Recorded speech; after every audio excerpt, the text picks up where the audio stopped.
Okay, hello everybody. This isn't so much regulated, deliberate, book review, but it's more so like a kind of dual different two poetry books or the two poetry books I know by Eva HD, the ever elusive Eva HD, as she is. I think her full name somewhere out there, but I'm not sure. She might be the type of person that wants to kind of keep her sense of anonymity because it does add to the kind of, um, I guess, kind of intrigue about her and her poetry and all her work. And I, like probably many of you, have probably heard about her via Charlie Kaufman and his movie I'm Thinking of Ending Things. It was his latest movie, uh, which came out in 2020. I remember it was one of the few, because I come with the younger generation of Charlie Kaufman people that probably came to love his movies probably around 20, maybe 21. Seeing Being John Malkovich for the first time, and then I was like hooked immediately, and then Synecdoche, New York. That took a little while of, but it said one of my favorite, probably if not my favorite movies. I have a poster up on the wall, taking up a good amount of it, just to kind of remind me of how much I love it, and appreciate it. But yeah, it's definitely one of those movies that wasn't on my that when the first viewing it wasn't like immediate type of thing that took a few. I took one or two more, and then I was like, okay, this is yeah one of the greatest. Um, I always like to say that people like that or Eva HD or um, just get it. I don't know. They get something about. Um, Same could be said of maybe older classical writers, Dostoevsky, people who just kind of get it, I guess. And Eva HD has had two books, or sorry, two poetry books. I don't know if you'd call this a chapbook, but it's Rotten Perfect Mouth, and this is the one where that Bone Dog, I think it was called, the one that recited by Jesse Buckley in the movie, um, and yeah, there's just her. I love her kind of observant kind of. You get the sense that she's in, I believe, New York. Again, it's a Charlie Kaufman kind of thing. Shows up. That she, I get the sense that from her home, that if she's, I don't know if she is from New York, but there was another one, Jackals and Fireflies, that Charlie Kaufman. So that's a short film, where featuring Eva HD reciting her poetry. I think it's also that the name of her poem she was talking about.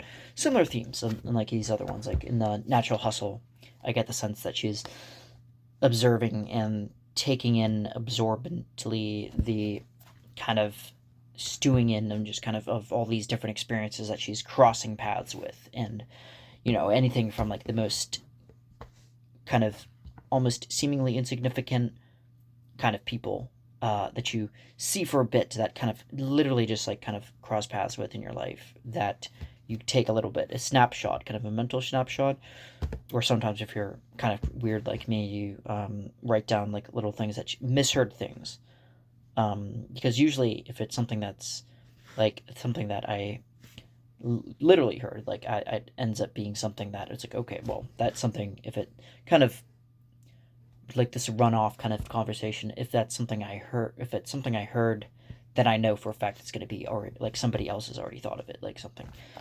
clever, more clever than I. But if it's something that's misheard, that's the interesting thing of like, oh, that's an interesting kind of amalgam or ex- unique kind of mix of distillation of different what other people said, and I think that's a really interesting way. I mean, William S. Burroughs, I'm not sure if she has that influence, but I do get a sense of that kind of, the snippet um, creative process of, you know, just taking things, and snipping them up in a kind of a data kind of way that I believe that like the great dataists like Hugo Ball would have done. They would have like chopped up little bits of pieces of stuff and they put it in a basket, and but Burroughs, yeah, he had an interesting thing where he would you know, take newspaper clippings and like clip those up into and create whole entire new meanings and sentences as well, kind of.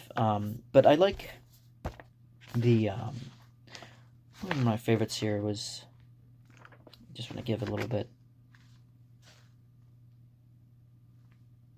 Some of them have a little bit of an inside kind of thing where she's getting at like a very personal kind of qualitative thing that was unique to her, which is obviously that's great. It doesn't take away any of it, but it does make it a little bit hard to pinpoint, you know. But then there's a universal experience of everything.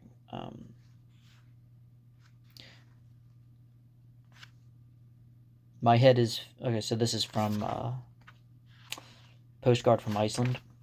My head is filled with damp strips of cotton that curdle and drip like a fouled poultice. The bombs in the head, the others continue to detonate while mine just seethes and obscures, dripping. There is the reek of kerosene. I ordered a cup of coffee today, then immediately threw it off a cliff right into the North Atlantic without tasting or paying for it. I am the king of this goddamn island, I screamed foolishly. A wolfish and a Polak felt the pH shift in the water and gnashed their snaggled teeth at me. It's an interesting use of pH, you know, like using something that has almost like a scientific kind of pedigree kind of meaning to it, like utilized in a new sense. But I do love her use of like language. It's like kind of and then the way it's broken, a little bit like E. E. Cummings. But then she has a beautiful use of like refrain, I suppose, in her the way, you know, she says like coming home is terribly lonely, I think, in the Bone Dog poem. And yeah, that kind of iterating that over and over has a stronger effect. But yeah, there's like, I like how there's a interesting kind of melding of kind of sacred and profane kind of things, and, you know, not to kind of truncate, you know, and just reduce everything to different things, like, you know, oh, this or that, or good and evil, and light and dark. But, you know, it is a kind of thing. It was the best of times, it was the worst of times, in a Dickensian way. And yeah, but mulberries, and she says, it's in meteors. It's summer. The streets smelled like mulberries and piss, and 2-month love. What does 2-month love smell like? Mulberry and piss. Probably chlorine from the late night public schools. New clothing from Sears too. But yeah, an interesting thing, like kind of capturing the mundane and infusing it with some sense of meaning. So, but yeah, that is Eva HD.